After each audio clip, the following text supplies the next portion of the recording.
तर नाशिक जिल्ह्याला आज पावसाचा रेड अलर्ट जारी। परिसरात ढगफुटीची शक्यता।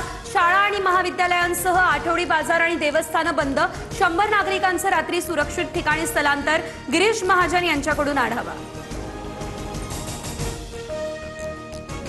नाशिकमधील गोदावरी आणि गिरणा नदीच्या पाणी पातळीत वाढ। धरण पाणलोट क्षेत्रामध्ये 2 दिवसांपासून मुसळधार पाऊस। रामकुंड परिसरात सुरक्षा रक्षक तैनात। पूरजन्य परिस्थितीमुळे परिसरातील गावांना आता सतर्कतेचा इशारा।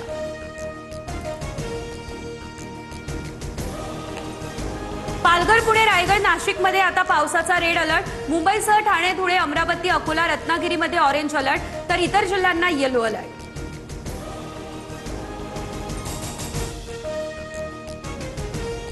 मुंबई, नवी मुंबई, पनवेल, नाशिकसह पुणे, ठाणे, पालघर, रत्नागिरीमधील शाळा आणि महाविद्यालयांना सुट्टी।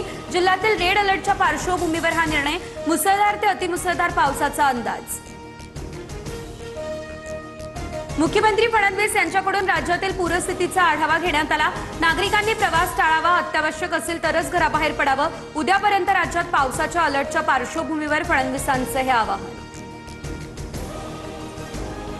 मुंबई पुणे कनेक्टिंग लिंक वाहतुकीसाठी सुरळीत। मुख्य गेटवर मोठी दरड कोसळल्याची घटना काल घडली। दरड बाजूला काढली, त्यानंतर वाहतूक पूर्वपदावर।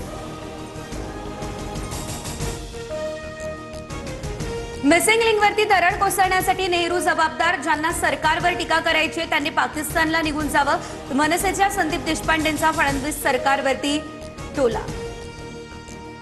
मुंबईमध्ये पावसाचा थैमान। अवघ्या 6 दिवसांमध्ये 1100 झाडं कोसळली। गेल्या 5 वर्षांचे रेकॉर्ड मोडीत। गेल्या 24 तासात 523 झाडांची पडझड।